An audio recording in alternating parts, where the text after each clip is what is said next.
Okay, so we were looking into logistic population growth with threshold population. So, let us continue our discussion.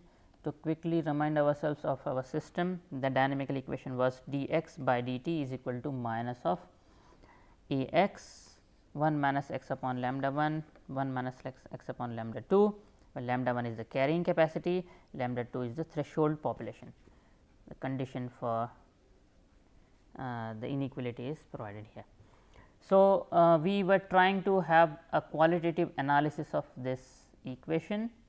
So, as to understand the dynamical behavior, what we saw in the previous lecture was this, that if d x by dt is equal to minus a x 1 minus x upon lambda 1, 1 minus x upon lambda 2 is your dynamical equation, then your x e is equal to 0 is an equilibrium solution, x e is equal to lambda 1 is an equilibrium solution, and x e is equal to lambda 2 is an equilibrium solution. The condition that we had was that lambda 1 is greater than lambda 2, lambda 1 is the carrying capacity, lambda 2 is the threshold population. In yesterday's analysis, we actually proved that x is equal to 0 was a stable equilibrium solution. I am confident that you must have shown this at home, that x e is equal to lambda 1 is an unstable solution and x is equal to lambda 2 is again a x is equal to lambda 1 is a stable solution and x e is equal to lambda 2 is an unstable solution, right. How you must have done this? You define dx by dt is equal to f of x, take the derivative of f of x and calculate the value of the derivative at these 2 points, at these 3 points in fact. X is equal to 0 we already proved, determined, x is equal to lambda 1 and x is equal to lambda 2 you must have done. For x is equal to lambda 1 you must have found that the derivative is negative always. For x is equal to lambda 2 you must have found that derivative is positive always. So, if I have this these results in front of me, then what I can do is I can try to draw this x y plane where the x axis is time, the y axis is the population. Okay. My equilibrium solutions are x is equal to 0, x is equal to lambda 1 and x is equal to lambda 2. So, let me try to draw or rather highlight these populations here. This is x e is equal to 0, this would be x e is equal to lambda 1 sorry lambda 2 not lambda 1, and this is x e is equal to lambda 1. So, this is x e is equal to 0, this is x e is equal to lambda 2, the smaller of lambda 1 and lambda 2, and this is x e is equal to lambda 1, the carrying capacity. Now, I would like to draw, these are the equilibrium solutions. Now, I would like to draw the phase lines. What I did previously for an analogous system was that I divided this entire phase portrait into different regions, did the analysis of the gradients and then try to draw the phase lines. Let me repeat the same procedure here. So, I have region 1, I have region 2, I have region 3 and I have region 4. In fact, it corresponds to negative population, but as we have been always doing for the sake of mathematical completeness, I will definitely populate this region with curves. You may not physically observe that, but we never know, tomorrow we may come across a system where this particular regime is observable. So, region 1. So, my equation is d x by dt is equal to minus a x 1 minus x upon lambda 1, 1 minus x upon lambda 2. So, my region 1 goes like this, negative sign is negative, A was always positive. So, positive, x in region 1 is always positive, right. So, this is positive. Now, x in region 1 is between 0 and lambda 2, and lambda 2 itself is less than lambda 1. So, 1 minus x by lambda 1 is going to be positive, and so would be 1 minus x upon lambda 2. So, this is also going to be positive. So, overall I see that this should be negative. Fine. So, if I have an initial population which is this, how should I draw a curve which shows the bottom red curve as an asymptote? This was my condition. So, let us see if you agree that this can be one of the curves. So, to make it look like really curved, so that we do not confuse it against a straight line, let me try to make it a little more curved, and asymptotically you should reach this. Right. Now, let me go to the negative region. If I go to negative time, this curve will continue, and it would continue such that the slope is always positive, and now asymptote which it can see is x is equal to lambda 2, right. So, therefore, I can draw a solution curve like this, and you can draw multiple curves.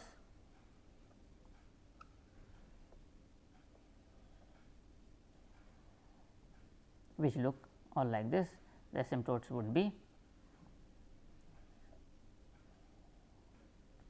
x lambda 2 and 0, lambda 2 for negative time, 0 for positive time. Okay. So, now let me do the analysis for region 2. Region 2, in region 2, x is between lambda 1 and lambda 2, right. X is greater than lambda 2, x is less than lambda 1.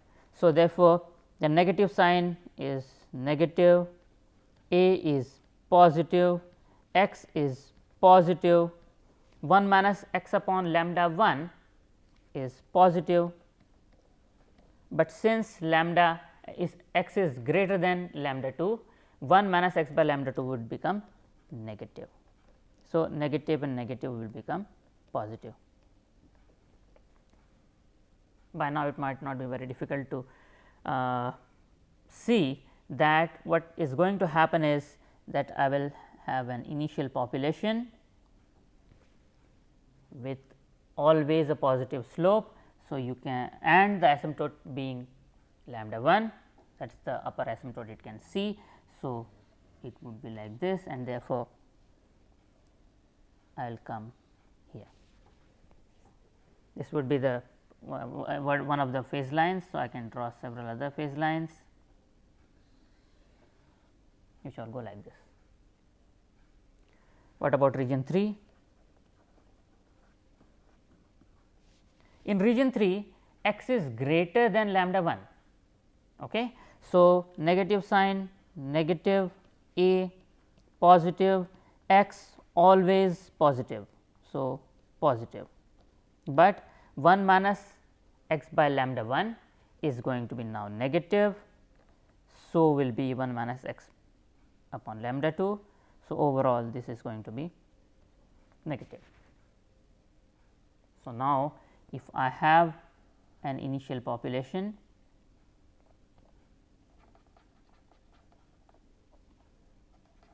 which is like this, such that the curve has solution curve has always a negative sign and the asymptote is lambda 1.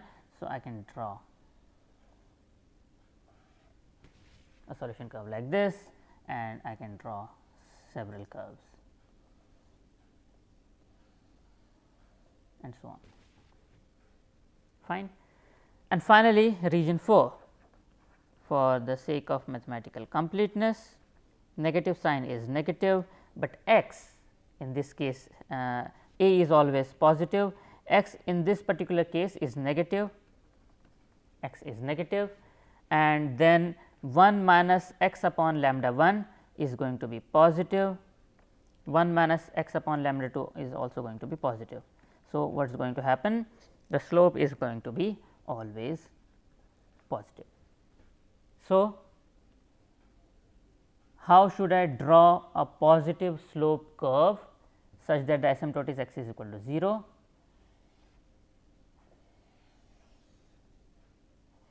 Perhaps these would be the curves. Okay. So, now as I said that x e is equal to 0 is a stable equilibrium solution, x is equal to lambda 1 is a stable equilibrium solution, and x e is equal to lambda 2 is an unstable equilibrium solution. Can I have a look into this phase portrait and confirm the same thing? Let us do this. So, let me draw a vertical line here. These are the equilibrium solutions,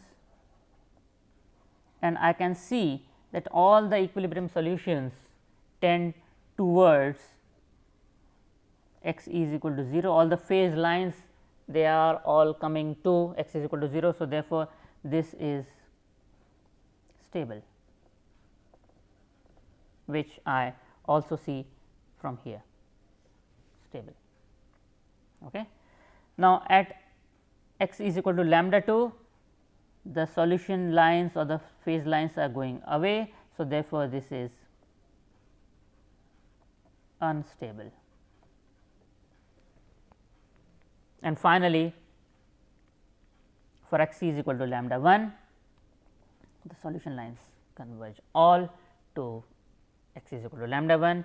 So, this is stable,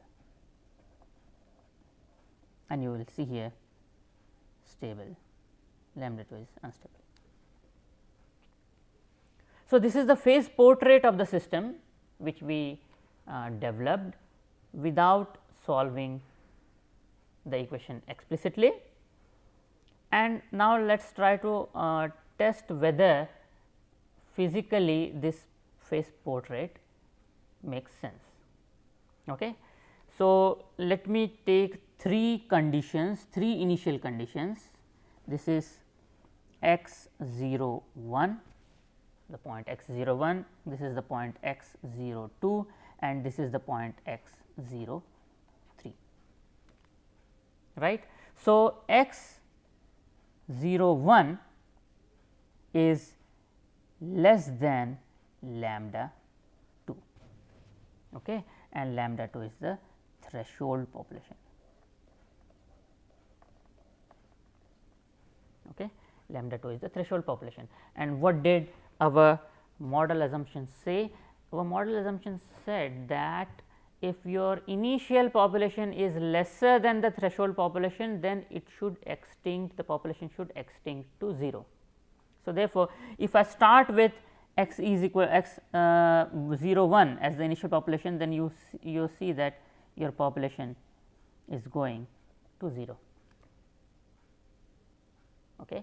So, if your initial population is lesser than the threshold population, your population would become 0 as time tends to infinity. This was in confirmation with our model assumption. Now, x 0 2 is between lambda 1 and lambda 2. Okay. It is between lambda 1 and lambda 2, and the kind of behavior you see between lambda 1 and lambda 2 is exactly the same phase portrait which you saw in the previous lectures. Initial exponential rise, but followed by it you would see a saturation at the carrying capacity being lambda 1 in this case. So, therefore, you have logistic. Okay. This is in confirmation. Now, what also is in conformation with logistic model is that if your population is larger than the carrying capacity, then the population should come down, and that is the case when x 03 is the initial population, x 03 is greater than lambda 1. Again, this is logistic, okay, that you start with an initial population which is greater than the carrying capacity of the system itself, and in that case also you would die down to 0. Okay, you would die down to 0. So, therefore, it feels like whatever we have drawn is physically what makes sense. Now, obviously, you have to do this analysis only in the first quadrant where the time is positive and the population also is positive. The other 3 quadrants exist mathematically, and therefore, for such models where these particular quadrants are accessible, you would analyze this system in those quadrants. For the population dynamics, you need to analyze only the first quadrant. So, this is what we saw, and now what we would also like to do is to do an analysis of the bifurcation in the system. Does the system have a bifurcation? So, you have a parameter a, and we said that a is always greater than 0. So, let me write the equation dx by dt is equal to minus a x 1 minus x upon lambda 1 1 minus x upon lambda 2. The condition was that a is greater than 0, lambda 1 lambda 2 greater than 0, lambda 1 greater than 0. These were the conditions, and when I drew the phase lines, the equilibrium solution you would see is independent of a.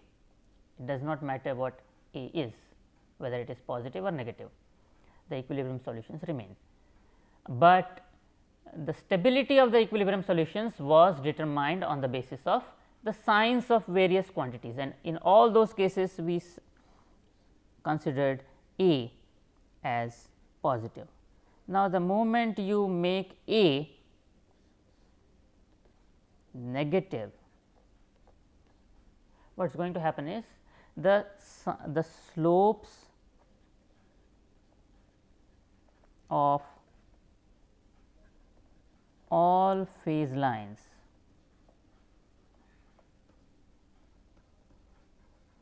will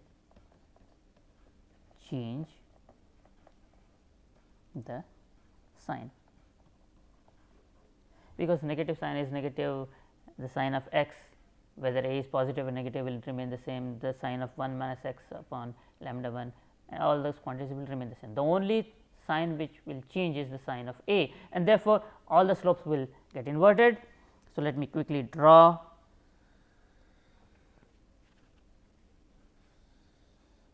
the conditions here. So, I have t, I have x, I have t, I have x. My equilibrium solutions were this 1, 2, 3, 1, 2, 3.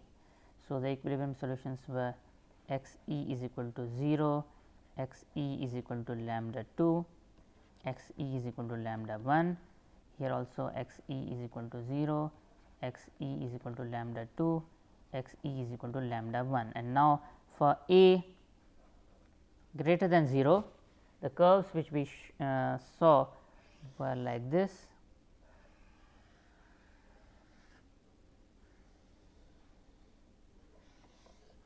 Right, this is what we drew few moments back. Now, for a less than 0, what would happen? There would occur an exact opposite sign for the derivative. So, therefore, you would see that your phase portrait would look like this.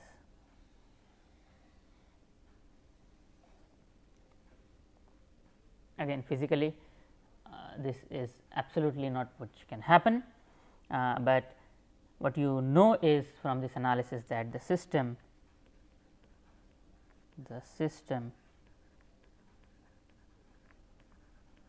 has a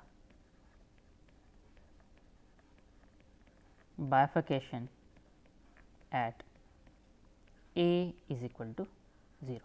At A is equal to 0, the system will offer a bifurcation. So, the way we develop the bifurcation diagram for the case of population dynamics with harvesting, can we draw the bifurcation diagram in this case also? Let us see. So, bifurcation diagram.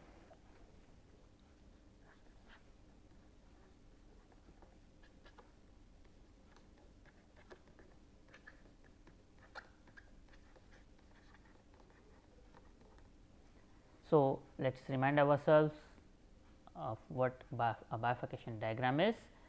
A bifurcation diagram plots the bifurcation parameter along the x axis and the equilibrium solution or solutions on the y axis, right.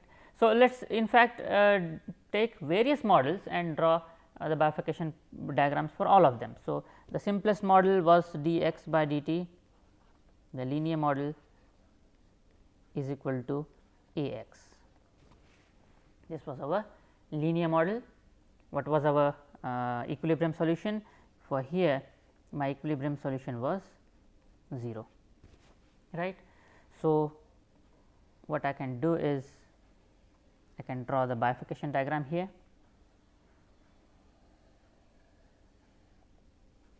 So, on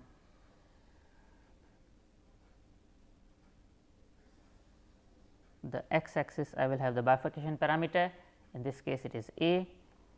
On the y axis I will have x equilibrium, and I see that x equilibrium is simply 0. So, in the irrespective of the value of the bifurcation parameter, my x equilibrium is 0, right. Now, can I do some more markings on this bifurcation parameter bifurcation diagram, so as to get some more information? What I saw was that x e is equal to 0 was stable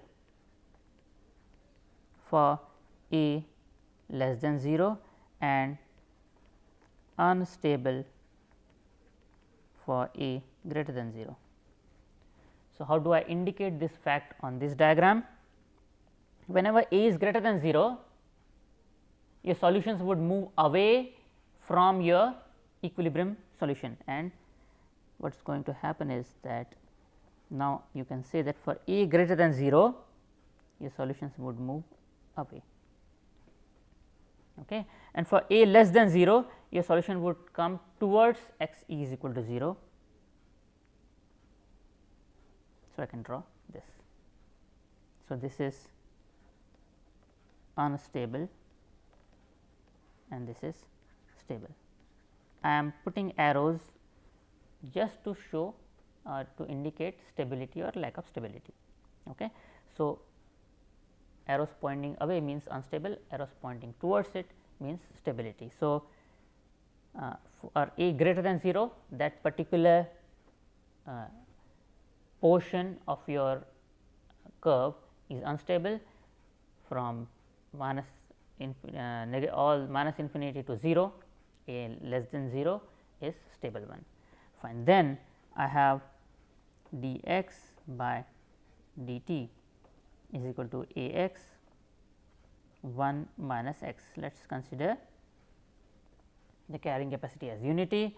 So, I can draw here the curves which look like this. So, I have the bifurcation parameter A, I have the equilibrium solution E, and now we had two equilibrium solutions, x equilibrium is equal to 0 and x equilibrium is equal to 1. So, now we know that x equilibrium is equal to 1 is a stable solution and x equilibrium is equal to 0 is an unstable solution for a greater than 0. So, let me first those plots, right. So, this is x equilibrium is equal to 0 and x equilibrium is equal to 1. So, x equilibrium is equal to 0 is stable for a greater than 0 and x equilibrium is equal to 1 for is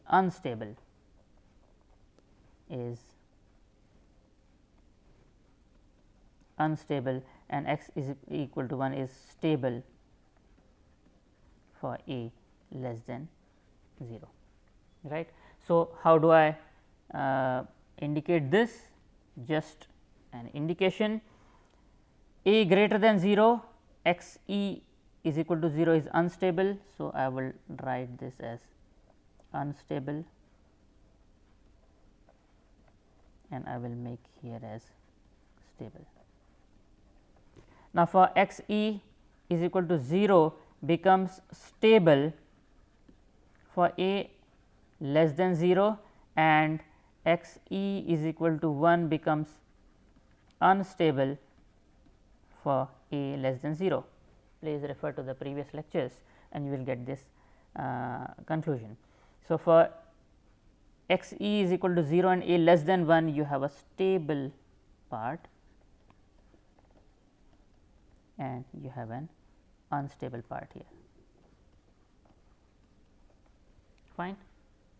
Now, we can do this analysis for the final model dx by dt is equal to minus a x 1 minus x upon lambda 1 1 minus x upon lambda 2.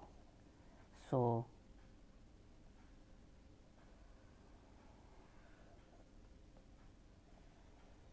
this is a, this is x e.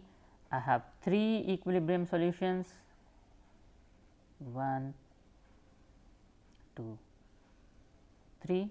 The equilibrium solutions were x e is equal to 0, x e is equal to lambda 2, x e is equal to lambda 1. Fine. And now, for so x e is equal to 0 was stable, right, for a greater than 0. So, let me immediately write this, that this is stable, and it was unstable for a less than 0. We saw it few moments back. So, I can write this like unstable.